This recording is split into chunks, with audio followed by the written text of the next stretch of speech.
So hello guys, हम लोग अपनी कोप 30 वाली जो सीरीज़ थी उसी को आगे बढ़ाते हैं और देखते हैं कि जो conference of parties UNFCCC United Nations framework convention on climate change हुआ है बेलेन ब्राज़ील में कोप 30। तो उसमें कौन कौन से प्रोविजंस हुए, क्या हुए, तो उसके बारे में हम लोग देख रहे थे। तो चलिए कुछ सेकेंड का, कुछ मिनट का रिकैप देखते हैं। ये था हम लोगों ने, ये हिस्ट्री बैकग्राउंड था UNFCCC का, कैसे कैसे हो रहा था। तो चलिए देखते हैं कौन कौन से नए प्रपोजल आए। ठीक है, नेशनली डिटरमाइंड कंट्रीब्यूशंस NDC 3.2 आया है 2025 में, and it concluded with the adoption of Belem package by 195 countries parties. COP 30 UNFCCC CMP20 और CMA 7 हुआ है। इसके अलावा बेलेन मिशन 1.5 डिग्री सेल्सियस हम लोगों ने अपनी प्रीवियस क्लास में देखा था कि UNFCCC का जब से गठन हुआ है 1982 से, फिर जब वो फोर्स में आना 1994, उसके बाद उसकी तीसरी मीटिंग में ही कोप 3 में ही क्योटो प्रोटोकॉल आया था, जिसमें बताया गया था कि जितने भी क्लाइमेट चेंज से रिलेटेड हम लोग क्या क्या करेंगे, कैसे क्या करना है। ठीक है, 5 डिग्री 5% तक जो CO2 लेवल है प्री इंडस्ट्रियल लेवल तक वो कम करना है। उसके अलावा क्योटो प्रोटोकॉल सेकंड आया था, हम लोगों ने सेकंड वाला भी देखा था। सेकंड वाले में नॉर्मल था कि ये है बात करनी, वो बात करनी है। फिर इसके बाद कुछ दिन बाद आया था पेरिस एग्रीमेंट, कोप 21 में आया था शायद 2015 में। यहाँ CBDR के पहले क्या होता था कि जितने भी प्रोटोकॉल थे उसमें CBDR common but differentiated responsibility की बात की गई थी, यानी कि डेवलप्ड और डेवलपिंग कंट्रीज़ के लिए अलग रिस्पॉन्सिबिलिटी दी गई थी। लेकिन पहली बार पेरिस एग्रीमेंट में ऐसी बात हुई कि नहीं नहीं ऐसा नहीं होगा, ये डेवलप्ड और डेवलपिंग कंट्री दोनों के लिए अलग अलग गोल्स नहीं रहेंगे। ऑल ओवर द वर्ल्ड जितने भी हैं सबका एक ही क्यूमुलेटिव एफर्ट होना चाहिए कि 1.5 डिग्री सेल्सियस तक कम करना है। तो उसी चीज़ में 1.5 डिग्री बेलेन मिशन आया है कि action oriented platform under the COP 29 COP 31। हम लोगों ने ट्रोइका देखा था, ट्रोइका क्या होते हैं जो प्रेजेंट में है, उसके पहले वाला, उसके बाद वाला क्या होगा। ठीक है, to foster enhance ambition international cooperation across mitigation adaptation investment. Global implementation accelerator देखा था हम लोगों ने कि वॉलंटरी इनिशिएटिव लॉन्च होगा, वो सपोर्ट करेगा कंट्रीज को कि उनकी NDC जो हैं उसको अब ये लोग अचीव कर पाएँ। इसके अलावा national adaptation plans implementation alliance ये भी आया था, launched as new PAS plan to accelerate solutions under the COP 30 action agenda, supports implementation of NAPAs and mobilize public and private investment to advance national adaptation priorities। ठीक है, उसके अलावा TFFF आया था, tropical forest forever facility, $125 billion के fund के साथ आया था ट्रॉपिकल फॉरेस्ट में इन्वेस्ट करने के लिए। जो भी ट्रॉपिकल कंट्रीज़ हैं वहाँ जो सब ट्रॉपिकल और ट्रॉपिकल मोस्ट ब्रॉडली फॉरेस्ट होते हैं उनको मेंटेन करने के लिए और उनको एक्सपेंड करने के लिए $125 बिलियन का फंड आया, किस नाम से, TFFF। ठीक है, मैंडेट्स क्या था कि at least 20% of all payments flow directly to indigenous people and local communities. ठीक है, तो 125 जो है बिलियन डॉलर, इसका 20% डायरेक्ट इंडिजिनस पीपल और लोकल कम्युनिटीज़ के अकाउंट में डायरेक्ट जाना चाहिए ताकि वो लोग क्या हैं इसका अच्छे से यूज़ कर पाएँ। इसके अलावा resilient agriculture investment for net zero, a project to restore 3 million hectares of degraded farm land using blended finance and private capital. तो 3 मिलियन हेक्टेयर से ज़्यादा जो भी डिग्रेडेड फार्म लैंड है उसको कैसे हम लोग फिर से रिस्टोर कर सकते हैं, उपजाऊ बना सकते हैं। ठीक है, उसके लिए इसमें ब्राज़ील और 10 पार्टनर नेशंस थे।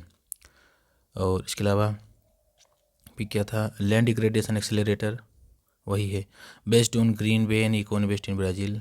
लैंड को बढ़ाने के लिए लैंड डिग्रेडेशन एंड एक्सेलरेटर आया था। इसके अलावा स्केलिंग Z+-REDD+ कोalition, jurisdictional reducing emissions from deforested and forest degradations, a new coalition of governments, indigenous peoples, investors, intermediaries, standard setters and civil societies। ठीक है, एक तरह का नया कोलिशन होगा कि REDD++ reduction reducing emissions from deforestation. REDD++ में ही कैंपा आया था, कंपेंसेटरी फॉरेस्ट एफॉरेस्टेशन। ठीक है, यानी कि जितना पेड़ आप लोग काट रहे हैं, ये पेड़ हो गया, जितना पेड़ आप लोग काट रहे हैं, पेड़ काटने से जितना भी इसके अंदर क्या रहता है, इसकी जड़ों में CO2 ऑब्जर्व रहती है, तो जितना ज़्यादा CO2 इमिशंस हुआ, global green house gas emissions हुआ, उसको उतना ही कम करने के लिए आपको तो ज़्यादा एफॉरेस्टेशन पेड़ लगाने पड़ेंगे। तो ये इसके लिए REDD++ आया था, एडवांस प्लान था, रेड आया था फिर REDD++ आया था। रेड प्लस प्लस में थोड़ा सा कुछ ज़्यादा प्रोविजन दे दिए गए थे, इसलिए रेड प्लस प्लस बताया गया है। यहाँ इसमें ज़्यादा नहीं था। Offers a credible mature pathways to mobilise 3 to 6 billion per year by 2030 to halt and reverse tropical deforestation. ठीक है, ट्रॉपिकल जो डिफॉरेस्टेशन हो रहा है तो उसको हॉल्ट करना और रिवर्स करना। ठीक है, उसके लिए 2030 तक हर एक साल 3 से 6 बिलियन डॉलर पैसा लगेगा होगा, तो ये तो देना पड़ेगा 3 से 6 बिलियन डॉलर। ठीक है, पर ईयर 2030 तक। इसमें UK, Singapore, Costa Rica, Ethiopia, Ghana, Guyana, Kenya ये कंट्रीज पार्टिसिपेट करेंगी। फिर आता है फाइनेंस इकोनॉमी वाला, Baku to Belem road map to 1.3 trillion, the official pathway to mobilize the new collective quantified goal of 1.3 trillion per year by 2035 तक। तो भाई इतना पैसा 1.3 ट्रिलियन पर ईयर, इतना कौन पैसा देगा? Baku to Belem road map देखते हैं हम। इतने पैसे की बात तो की गई है, 1.3 ट्रिलियन। यूएस पहले ही इन चीज़ों से पिछड़ जाता है, तो बहुत ही मुश्किल आता है कि इतना फंड आ पाएगा। Tripling of adaptation finance, increase adaptation finance to 120 billion per year as part of the broader 300 billion per year in climate finance known as new collective quantified goal agreed at COP29। ठीक है, तो COP29 में finance के बारे में अच्छे से बात की गई थी कि इतना फाइनेंस होना ही चाहिए, और 300 billion per year climate finance में लगेगा। ठीक है, अभी जो है 120 बिलियन पर ईयर से चल रहा है। ये COP29 में अज़रबैजान बाकू में जो हुआ था उसमें बताया गया था कि न्यू कलेक्टिव क्वान्टिफाइड गोल होना चाहिए। Baku road map, Baku adaptation road map approves and stabilize the work for 2026-2028 until the next global stock take of the Paris agreement. ठीक है, तो जब तक पेरिस एग्रीमेंट वाला पूरा कंप्लीट हो जाता है तो न्यू एग्रीमेंट देखते हैं हम लोग क्या कैसे है। इसके अलावा फोस्टरिंग इन्वेस्टिबल नेशनल इम्प्लीमेंटेशन, पीनी make national adaptation plans investible and implementation ready. इसके अलावा develop project pipelines of $1 trillion in adaptation investment pipelines by 2028 with 20% coming from private investors. 2028 तक वो $1 ट्रिलियन की बात की जा रही है कि इतना इन्वेस्ट किया जाएगा, उनमें से 20% तो प्राइवेट इन्वेस्टर से ही आना चाहिए। Led by Atlantic council's climate resilience centre and natural resources defence council. ठीक है, supported by IDBI and GFC। ठीक है, ग्रीन क्लाइमेट फंड द्वारा open coalition on compliance carbon market हम लोगों ने देखा था पिछली वीडियो में कैसे कार्बन ट्रेड होता है। तो उसी के लिए to harmonise carbon pricing and integrity standards to across national borders and collaborate in defining best practices for monitoring, reporting and verifications। Carbon markets का जो कार्बन प्राइस रहता है ये लोग अपने से डिसाइड करेंगे। तो अब उसी में बात की गई कि हार्मोनाइज कार्बन प्राइस रहना चाहिए और इंटीग्रिटी रहनी चाहिए। ऐसा नहीं कि इस देश के द्वारा कार्बन प्राइस इतना कर दिया गया है, इसके द्वारा कुछ घटा दिया गया है, तो ये नहीं, हार्मोनाइज रहना चाहिए। Belum declaration, Belém Declaration from Green Industrialization, accelerating decarbonization of heavy emitting industries and promoting green industrialization in pursuit of global climate and development goals। ठीक है, तो वही सब कि प्रदूषण मत करो, फलाना मत करो, ये मत करो।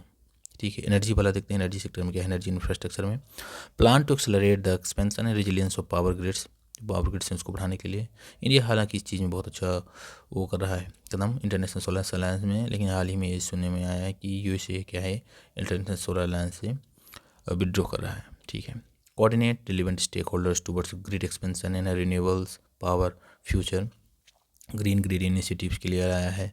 Plan to accelerate coal transitions, a road map to fast track the transition from coal to clean energy while ensuring energy security. ठीक है, वही बात कि कोयले का कम यूज़ करेंगे, क्लीन एनर्जी का यूज करेंगे। Belum forex place on sustainable fuels, quadruples the use of sustainable fuels जैसे hydrogen, biofuels, e fuels by 2035 compare to 2024 level. ठीक है, और इसके लिए Italy, Japan, India and Brazil international energy alliance agency के साथ ये सब ट्रैक कर रहे हैं। अब आते हैं सोशल हेल्थ वाले में। Belem health action plan, world's first international climate adaptation plan dedicated to health. ठीक है, तो ये जो बेलम हेल्थ एक्शन प्लान है, पहली बार हेल्थ के बारे में कोई किसी भी क्लाइमेट चेंज के द्वारा हेल्थ पर क्या इफेक्ट पड़ेगा, पर्टिकुलरली वुमेन के हेल्थ पर क्या पड़ेगा, वल्नरेबल के हेल्थ पर क्या प्रभाव पड़ेगा, चाइल्ड के हेल्थ पर क्या प्रभाव पड़ेगा, उसके लिए बेलम हेल्थ एक्शन प्लान आया है। ठीक है, 30 से ज़्यादा कंट्रीज़ हैं एंड 50 ऑर्गेनाइजेशन में हैं। सोशल हेल्थ के बारे में देखते, ये हम लोगों ने पिछली वाली वीडियो में देखा था, इसका पूरा इतिहास क्या था। ठीक है, 300 million in initial funding to build climate resilient health sector, especially in the global south. Specially in the global south की बात हो रही है, जैसे कि हो गया ये अफ्रीका वाला पार्ट हो गया, ये हो गया हम लोगों का साउथ अमेरिका वाला पार्ट हो गया, फिर अपना ये इधर इंडिया, फिर ये तो ये ग्लोबल साउथ की बात हो रही है कि स्पेशली ग्लोबल साउथ में ज़्यादा नीड है। 300 मिलियन इनिशियल फंडिंग से बनेगा ये, ठीक है। बेलम जेंडर एक्शन प्लान आया, design to implement Lima work programme on gender, ठीक है, जेंडर के लिए भी आया। Declaration on information integrity on climate change, इसके अलावा displays share international commitments to address climate disinformation and promote accurate evidence based information on climate issues. First time the topic of information integrity has been included in the COP action agenda. पहली बार information integrity की बात की गई है किसी भी COP action agenda में। It treats information pollution as a structural barriers in aims to protect public trust in climate science, ठीक है। तो इन्फॉर्मेशन, सही इन्फॉर्मेशन देना किसी भी कंट्रीज़ के द्वारा। मान लीजिए कोई कंट्री है जिसका नेशनली डिटरमाइंड कंट्रीब्यूशंस कुछ दूसरा है, उसने बोला कि ऐसा हम लोग इतना कम पोल्यूशन करेंगे, इतना एमिशंस कम कर देंगे 2030 तक 35 तक। अब फिर वो गलत रिपोर्ट दे रही है, गलत इन्फॉर्मेशन दे रही है, ऐसा वैसा है, तो फिर ये वो गलत चीज़ हो जाएगी ना। Belem declaration on hunger poverty people centred climate, तो ये हंगर के लिए भी आया था। 2030 वाली स्ट्रेटजी है कि क्लाइमेट रिलेवेंट नेशंस को हम लोग बिल्ड करेंगे अर्ली वार्निंग सिस्टम, कि कैसे उनको हम लोग तैयार कर सकते हैं कि जैसे कि पता है, हम लोगों को पता भी, अगर 1 डिग्री सेल्सियस भी टेम्परेचर बढ़ जाता है तो 1 मीटर यानी 0.77 मीटर अगर बढ़ गया सी राइज, तो उससे क्या घाटा होगा कि लगभग 10 से 20 करोड़ लोगों की जान खतरे में आ सकती है। दे आर वल्नरेबल, क्योंकि वो mostly they are living in the coastal areas, coastal nations, coastal plains, coastal cities. तो उनके लिए हम लोग अर्ली वार्निंग सिस्टम बनाएंगे ताकि कोई भी रिस्क आने से पहले वो तैयार हो जाए। And call to action on integrated fire management in wildfire resilience, ठीक है। सिग्निफिकेंस क्या है COP 30 का? इम्प्लीमेंटेशन ओवर प्रोमिसेस, ठीक है। Summit shifted global climate governance from pledge making to implementation accountability. हर बार क्या होता था कि आते थे, पार्टी करते थे, COP में बैठते थे, फिर उसके बाद चले जाते थे, बस प्लेस करते थे कि हाँ ये करेंगे वो करेंगे। COP 30 में इतना थोड़ा सा है कि हाँ इम्प्लीमेंटेशन होगा, अकाउंटेबिलिटी रहेगी। एडाप्टेशन में प्रायोरिटी दी गई है। It marked a global push for adaptation finance and operational frameworks addressing long standing global south concerns, ठीक है। फॉरेस्ट लीडरशिप जैसे TFF आया है, इसने एक स्केलेबल ग्लोबल मॉडल आया है फॉरेस्ट कंजर्वेशन के लिए, ठीक है। Finance overall 1.3 trillion per year goal जो है रिप्रेजेंट करता है कि most ambitious climate finance mobilisation target है। 1.3 ट्रिलियन बहुत होता है भाई, देखते हैं। मल्टीलेटरल रेजिलियंस क्या है? Despite geopolitical tensions all 195 country parties adopted the Belem package, ठीक है। जितने भी जो पॉलिटिकल टेंशंस होंगे, क्या है अभी भी चल रहा है, US Russia Ukraine, US China, US tariff war, इसके अलावा मिडिल ईस्ट में क्या चल रहा है, इजराइल वॉर चल रहा है, ये वो, इन सब जियोपॉलिटिकल टेंशन के बावजूद भी 195 पार्टीज ने इसको बेलम पैकेज को अडॉप्ट किया है। क्या क्या वे फॉरवर्ड हो सकता है? जैसे closing the gaps, countries must ensure that NDC 3.2 includes economy-wide absolute emission reduction targets and policies need to integrate enabling conditions जैसे grid storage to make these targets credible as seen in the BLM emissions to 1.5 degree Celsius। Countries का NDC 3.2 आया है, नया version आया है। इसमें से country ने अपने कुछ नए गोल डिटरमाइन किए हैं कि हम लोग इमिशंस को, ग्लोबल इमिशंस को कम करने के लिए ये इतना कम करेंगे, इतना वो करेंगे। तो कंट्रीज़ को इंश्योर करना चाहिए कि जो उनका NDC है वो economy wide absolute emission reduction target को वो करता है, ठीक है। इसके अलावा बेलम कमीशन 1.5 डिग्री वाला आया है। ऑपरेशनलाइजिंग मैकेनिज्म्स क्या है? Parties should finalize GGA global goal on adaptation indicators and build data systems for adaptation monitoring। GGIA global implementation accelerator क्या होता है? And BLM 1.1 missions need clear mandates and resources to sustainable developed countries, ठीक है। Data रहेगा कि कितना, कौन सी country कितना इम्प्लीमेंट कर रही है, कौन नहीं कर रही है, वो एक्सीलेटर रेट होता है। इसके आधार पर बताया जाएगा कि कितना यूज हो रहा है, कितना यूज नहीं हो रहा है फंड का। जो NDCs के जो डिटरमाइन गोल्स हैं वो कैसे यूज हो रहे हैं, कैसे नहीं हो रहे हैं। इसके अलावा strengthening equity in collaboration, CBDR common but differential responsibility principle must guide mitigation principle timelines and finance flows, ठीक है। इंटरनेशनल कोऑपरेशन प्लेटफॉर्म्स जैसे UNFCCC, WTO climate trade dialogue होता है, should be use to resolve tensions over carbon borders and trade measures. Mutual recognition होना चाहिए double taxation system को वो करने के लिए। ठीक है, तो ये कुछ नॉर्मल चीज़ बताया गया है। ऐसे ही है Belem package task now is to implement Belem's blueprint by raising NDC ambitions. ठीक है, अदर इंपॉर्टेंट आउटकम्स देख लेते हैं क्या क्या है। Systematic observation impact bond, systematic observations financing facility, a united nations fund created by UNEP, WMO and UNDP। ठीक है, इसका काम क्या है, world's first impact bond on weather and climate data announced as part of COP30 action agenda. Aim क्या है, finance instrument to strengthen resilience and early warning worldwide. ठीक है, तो अर्ली वार्निंग सिस्टम को और मजबूत करने के लिए पहली बार systematic observations financing facility SOFF लाया गया है, जो UNEP, WMO, United Nation development programme यानी और वर्ल्ड मेट्रोलॉजिकल ऑर्गेनाइजेशन और यूनाइटेड नेशन एनवायरनमेंट प्रोग्राम के द्वारा फंड किया जा रहा है। ठीक है, वर्ल्ड का पहला इम्पैक्ट बॉन्ड है on weather and climate data के लिए, COP30 में अनाउंस किया गया है। Seeks initial capitalisation of 200 million by end of 2026। ऐसा उम्मीद है कि 2026 के अंत तक 200 मिलियन $, इसमें कैपिटलाइजेशन के लिए आ सकता है। सिग्निफिकेंस क्या होगा, help 30 least developed countries and small island developing states meet global basic observing network standard. इसका मतलब ये हुआ कि जितनी ये जो गरीब कंट्रीज़ हैं, LDCs हैं, लीस्ट डेवलप्ड कंट्रीज़ हैं, इनको ऑब्जर्विंग नेटवर्क के लिए, यानी कि पर्टिकुलर कोई भी अगर मान लीजिए सी राइज हो रहा है, समुद्र में कोई भी बल्ज बन रहा है, साइक्लोन आने वाला है कि नहीं आने वाला है, स्टॉर्म कितना होगा, तो इन सब को ऑब्जर्व करने के लिए पर्टिकुलर नेटवर्क होता है कि कहाँ सेंसर रहेगा, कौन सी की बेस्ट सैटेलाइट रहेगी, कहाँ से ये डाटा इकट्ठा किया जाएगा, रिसीवर रहेगा, तो ये सब प्रोवाइड कराने के लिए, ताकि वो पहले से ही तैयार हो जाएं लीस्ट डेवलप कंट्रीज, तो उन सब के लिए ये फंड तैयार किया जा रहा है। ठीक है, दूसरा है climate and health funders coalitions, private institutional and individual funders like Bloomberg, philanthropies like Bill Gates का नाम आपने सुना होगा, बिल एंड मेलिंडा गेट्स के नाम का फाउंडेशन चलता है, वो सब लोग भी इस चीज़ में क्या कर रहे हैं, पार्टिसिपेट कर रहे हैं। And committed an initial 300 million for integrated action to tackle climate change and its consequences on health. तो उन लोगों ने कमिट किया है कि हम सब लोग कलेक्टिवली $300 मिलियन एक तरह से सहयोग करेंगे। And the committed founders currently include, ठीक है, plan to accelerate the solutions on multi-level governance, coordinated by COP30 presidency, Brazil's ministries of environment and cities and union habitat।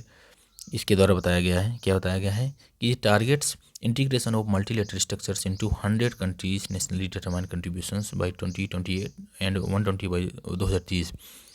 ये मल्टी लेवल के governance को, हर एक कंट्री के governance को जोड़ना चाहता है। ठीक है, तो प्लान है कि 2028 तक लगभग 100 और 2030 तक 120 NDC कंट्रीब्यूस को कोऑर्डिनेट करना है, जोड़ना है। इसके अलावा global Mutirao against extreme heat beat the heat implementation drive, COP30 presidency and UNEP ने ये सिस्टम लाया है। क्या है, 125 सिटीज़ इसमें जोड़ देंगी in implementing heat action plans in nature based solutions. Urban forest लगाया जाएगा, ग्रीन रूप्स बनाए जाएंगे, और इंसोलेशन को कम करने के लिए जो एल्बिडो पेंट होता है, वाइट एल्बिडो पेंट, वो छत पे किया जाएगा। तो ये सब प्रोग्राम किए जाएंगे ताकि जो हीट है उसको beat the heat implementation drive. ठीक है, to reduce heat risk for 3.5 billion people globally and integrate solutions into 50 national adaptation frameworks by 2030। तो 3.5 बिलियन पीपल को कैसे हम लोग हीट के रिस्क से बचा सकते हैं, और integrate solutions into 50 national adaptation frameworks by 2030 तक। ठीक है, 72 nations have endorse global cooling pledge. अरे भाई ठीक है, ठंडा रखना है गर्मियों में सबको, इसके लिए सभी प्लान किए जा रहे हैं। फूड वेस्ट ब्रेक थ्रू क्या है, led by UNEP, launched as 2030 climate solution under Marrakech partnership for global climate action. ठीक है, कितना है बड़ा है भाई, इंडियाज पोजीशन एट COP30, फिर क्लाइमेट फाइनेंस। ठीक है तो काफ़ी बड़ा। चलिए ठीक है, देख रहे हैं, कंटिन्यू करें जहाँ तक हो पाया, फिर नेक्स्ट वीडियो में देखते हैं। कहाँ थे हम लोग भाई, हम लोग थे, एक minute food waste breakthrough, ये था ना हम लोग, food waste breakthrough led by United Nation environment programme के द्वारा बनाया गया, launched as 2030 climate solution under Marrakech partnership for global climate action के लिए बनाया गया था। फूड वेस्ट के लिए कि फूड वेस्ट इतना नहीं होना चाहिए ऐसा वैसा, having global food waste and up to 7% reduction in methane emissions by 2030। Mostly जो मीथेन इमिशंस होता है मेनली देखा गया है एग्रीकल्चर सेक्टर सबसे बड़ा जो होता है, मेन मोस्ट कंट्रीब्यूटिंग सेक्टर है, ठीक है। तो उसमें हम लोग फूड वेस्ट इतना ज़्यादा नहीं देखेंगे जितना फूड वेस्ट हो जाता है, मतलब ठीक है फूड सिक्योरिटी ज़रूरी है, लेकिन उतने फूड के प्रोडक्शन में उतन कितना ज़्यादा मीथेन का मिशंस हुआ है ये इम्पोर्टेंट है, और वो फूड यूज भी नहीं हुआ है, जो प्रोडक्ट्स हुआ है वो वेस्ट हो रहा है, तो इन सबको कैसे कोऑर्डिनेट करेंगे, ये सब बात हो रही है। Funding support global environment facility 3 million इसके लिए बात कर रहा है। पार्टिसिपेशन क्या होगा, country champions includes Brazil Japan United kingdom, ठीक है। ओशन ब्रेक थ्रू के बारे में बात की गई है, क्या है कि coastal tourism that could help cut emissions by up to 35% by 2050 तक 35% कम हो जाएगा। Global network of regenerative seascapes, one ocean partnership design to mobilize at least $20 billion for a regenerative blue economy. Global network of regenerative seascape क्या बताया गया है, one ocean partnership यानी कि मोबिलाइज एटलीस्ट $20 बिलियन को मोबिलाइज करेगा फॉर रिजेनरेटिव ब्लू इकोनॉमी को बढ़ाने के लिए, $20 बिलियन की बात कर रही है। इसके अलावा marine biodiversity ocean health toolkit, no organic waste की बात की रही है, 30% मेथेन इमिशंस कम होगा 2030 तक। इसके अलावा ILTC indigenous land tenure commitment की बात की गई, 15 government spanning Latin America Africa Asia Pacific में 160 मिलियन हेक्टेयर को लैंड को इंडिजिनियस ऑपरेटिंग ग्रुप को दिया जाएगा प्रोटेक्शन के लिए, ओनरशिप के लिए, ठीक है। इसके अलावा ग्लोबल कार्बन हार्वेस्ट कोलिशन होगा जिसमें ब्राज़ील इंडिया केन्या भी हैं। It will accelerate the scale field research on soil organic carbon biochar enhanced rock weathering, ठीक है। तो ये कार्बन हार्वेस्ट के बारे में कोलिशन के बारे में बताया गया है कि कौन कौन सी कंट्रीज में करेंगी, सोल ऑर्गेनिक कार्बन कैसे बढ़ाया जाएगा, बायोचार कैसे बढ़ाया जाएगा, ऐसे हम लोगों की सोल कैपेसिटी कैसे बढ़ेगी, एनहेंस्ड रॉक वेदरिंग कैसे, ब्राज़ीलियन सस्टेनेबल टेक्सोनॉमी और IFCCT। इसके अलावा UNEGA utilities for net zero lines stabilize at COP28 with adoption of UE declaration of action. It raised its annual investment targets to $148 billion at COP30. Members collectively aim to invest $1 trillion by 2030 to expand clean energy and modernize power grids, ठीक है। तो ये net zero alliance की बात कर रहा है कि हम लोग एनुअल इन्वेस्टमेंट टारगेट इतना रखेंगे जिससे 1 ट्रिलियन बाय 2030 तक एक्सपेंड करेंगे क्लीन एनर्जी और मॉडर्नाइज पावर ग्रिड्स के लिए, ठीक है। इंडिया की पोजीशन देख लेते हैं भैया, इंडिया क्या क्या बोल रहा है। इंडिया नेगोशिएट किया है COP30 में बेलेम में, वह sharply focus on implementation and operationalizing climate justice. India बहुत दिन से बोल रहा है कि भैया बहुत देर से तो आप बात कर रहे हैं कॉप कॉप कॉप कॉप, लेकिन जो कॉप में प्लेज हो रहा है उसको इम्प्लीमेंट करोगे। इंडिया खुश है कि ठीक है इम्प्लीमेंटेशन हो रहा है।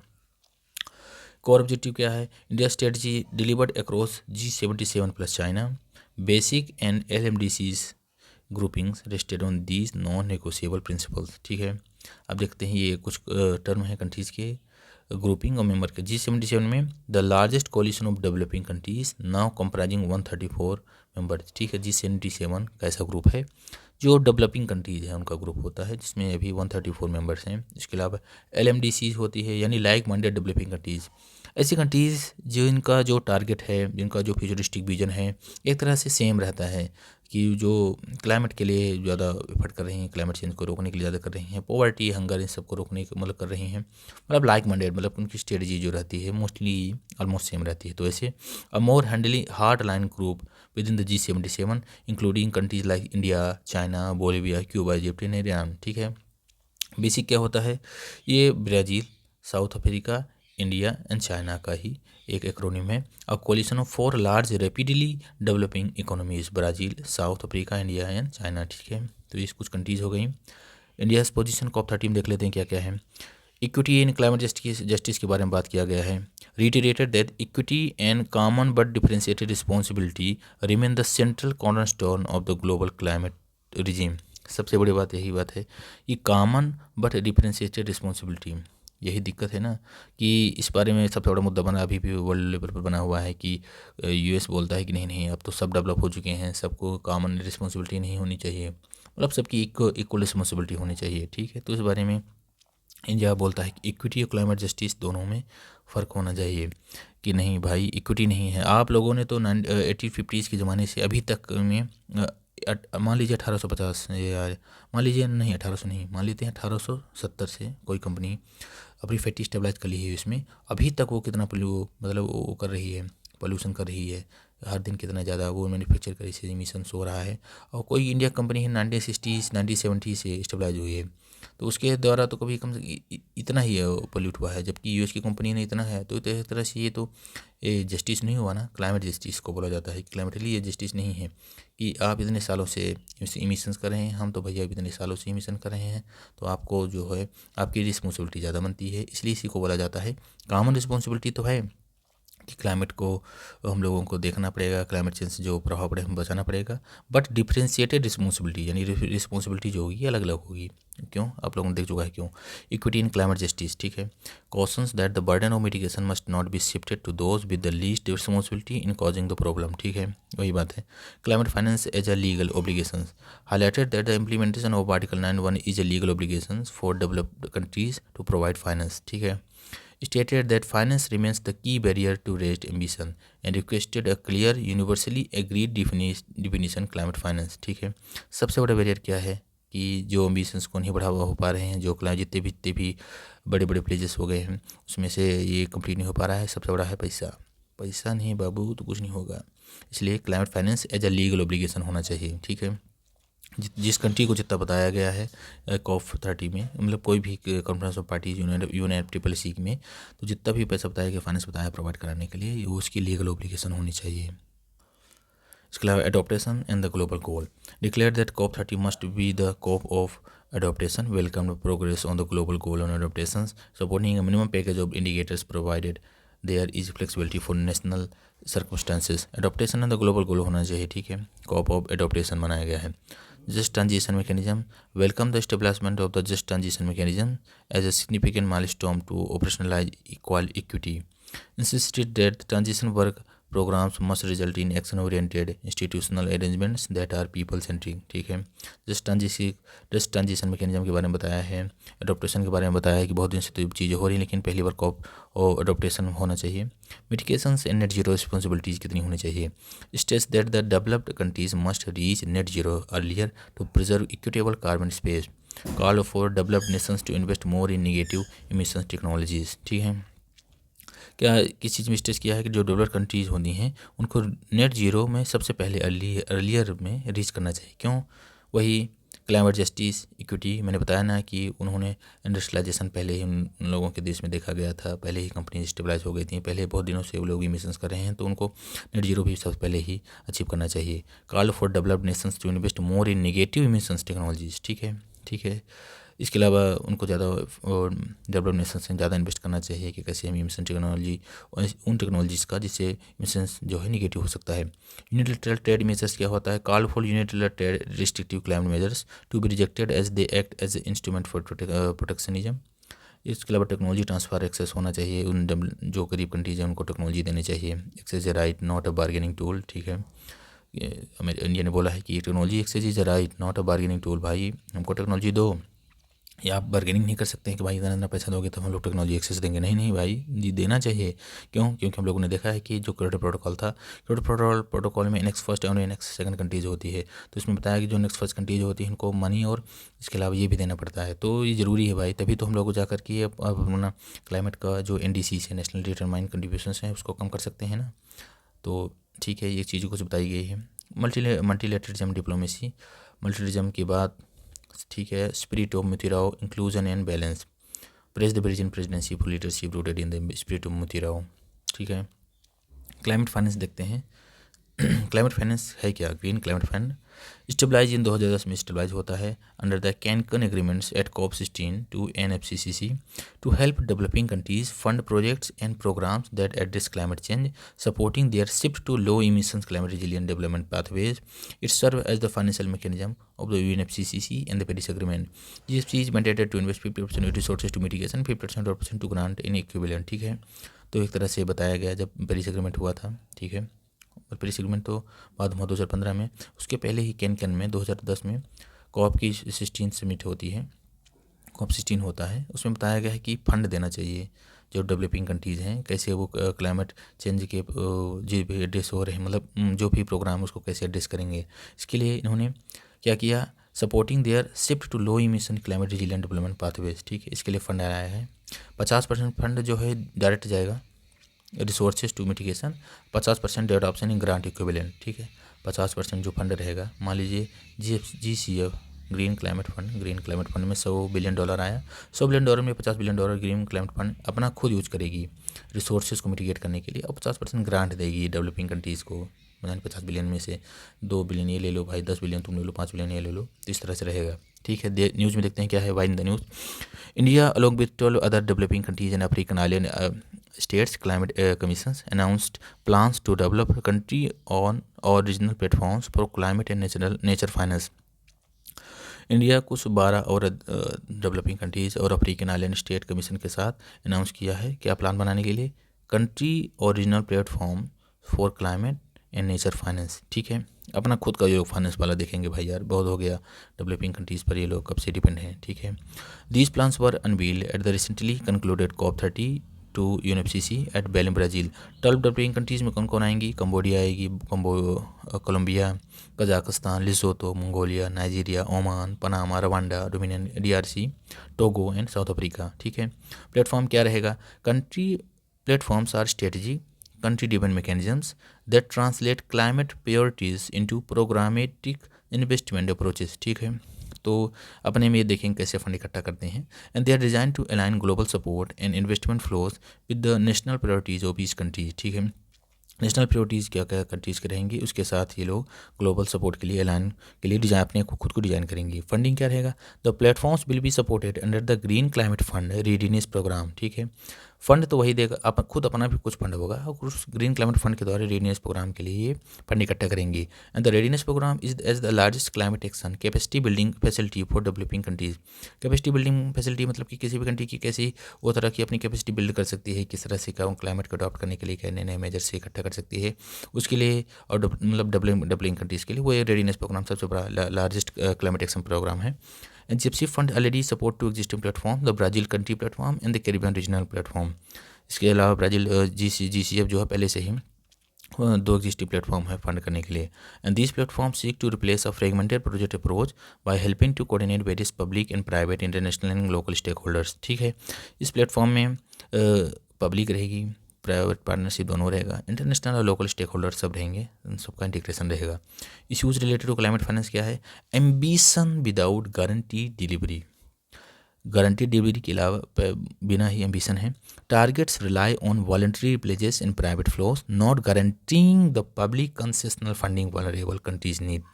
इसमें क्या है भैया, आपकी इच्छा तो दो, नहीं इच्छा तो मत दो, वॉलंटरी प्लेजेस होता है इसमें, एंड प्राइवेट फ्लोज होता है, not guaranteeing the public concessional funding vulnerable countries need. Developing nations require an estimated 1.3 trillion each year for climate actions, जबकि देता कुछ नहीं है। However the new collective quantified goals agreed upon at COP29 is just 300 billion annually, ठीक है। Need इतनी की है, एक साल में $1.3 ट्रिलियन की नीड है पर ईयर, जितनी भी डेवलपिंग नेशंस हैं, ठीक है। जबकि COP29 में न्यू कलेक्टिव क्वांटिफाइड गोल के लिए जो बनाया गया उसमें से बोला गया कि हर साल $300 बिलियन इतना आएगा। अब वही बात हुई ना कि ये जो चीज़ें होती हैं वॉलंटरी हैं, कोई कंट्री दे रही है कोई कंट्री नहीं दे रही है, तो इससे दिक्कत तो हो गई। ज़रूरत इतने की है और इतना 29 में है हुआ था। कंसेशनलिटी एंड एक्सेस इशूज़ क्या क्या हैं, LDCs and SIDS face barriers to access blended instrument risk creating डेब्ट unless grant elements are preserve, ठीक है। कंसेशनलिटी एंड एक्सेस इशूज़, अब इसमें भी कंसेशन ऐसा नहीं है कि इसको फुल देना चाहिए, कंसेशन के साथ देना चाहिए, तगड़ा तगड़ा भाई डेप्ट लगाएगा, इतना इंटरेस्ट लगाएगा, तो ये सब दिक्कत है। Over alliance on private finance, private capital refers bankable mitigation projects over adaptation and LND loss and damage which require grants, ठीक है। तो प्राइवेट फाइनेंस पर ज़्यादा है, तो प्राइवेट फाइनेंस तो अपना प्रॉफिट देगा ही भाई, अपना लॉस एंड डैमेज देखेगा, कवर करेगा ही। Unspent funds at GCF despite the GCF having over इतना $1 billion committed across 134 developing countries, it faces criticism from developing countries for its difficult to comply with distribution mechanism. पैसा GCF में आने के बाद भी वो पूरी तरह से यूज़ नहीं कर पा रहा है, ये बड़ी दिक्कत है। अब the total amount GCF funding for projects under implementation only 40% has been dispersed. देख रहे हो बाबा, अब GCF ग्रीन क्लाइमेट फंड में पैसा आ जाने के बाद भी इस पर ये चीज़ बताई गई है, मतलब ये आरोप लगाया गया है कि फुल पैसा डिस्पर्स नहीं करता है, फुल यूज नहीं करता है। ओनली 40% हैज़ बीन डिस्टर्ब, 40% ही यूज हुआ है। द 2035 प्रॉब्लम स्लो टाइमलाइन है। Targets pushing major increases to 2035 are politically easier but problematic for countries facing immediate climate impact. ठीक है, ट्रांसपेरेंसी और एडिशनली ठीक है, तो ये कुछ पे फॉरवर्ड बताया गया है क्या कैसे होना चाहिए। क्लाइमेट एंड फाइनेंस इंडिया के लिए, India climate finance net zero 2070 तक उसको 10 ट्रिलियन की ज़रूरत है इंडिया को। NDC इम्प्लीमेंटेशन 2015 में इंडिया ने बनाया था, उसके लिए कम से कम 2.5 ट्रिलियन की ज़रूरत है। ठीक है, 2.5 से 6.8 ट्रिलियन की ज़रूरत है। इसके अलावा steps taken to mobilize climate finance के लिए क्या क्या बात हुई है। Sovereign green bonds, carbon credit trading schemes, RBI ने क्लाइमेट रिस्क के लिए कुछ निकाला है। IFC और गिफ्ट सिटी के बारे में बताया है। ये कुछ वे फॉरवर्ड हैं, आप लोग देख सकते हैं। उसके अलावा ये कुछ पैसा है कि इंडिया के लिए इतनी ज़रूरत है, इतना है, इतना ज़रूरत महसूस हो रही है अभी। ठीक है, तो इस तरह से फाइनेंस की बात हो गई है, पैसा नहीं दे रहे हैं और बोल रहे हैं कि आप इमिशन करिए, ये करिए, वो करिए। ठीक है, तो ज़रूरी है, पैसा कैसे होना चाहिए। बाकी फिर हम लोग नेक्स्ट क्लास में देखते हैं urban air pollutions, global south to take leadership of climate finance. ये है ग्लोबल साउथ की बात हो रही है, आवाज़ होनी चाहिए। यूनाइटेड नेशन सिक्योरिटी काउंसिल में भी इसकी आवाज़ नहीं है। चलिए गाइस, मिलते हैं नेक्स्ट वीडियो में। Thank you.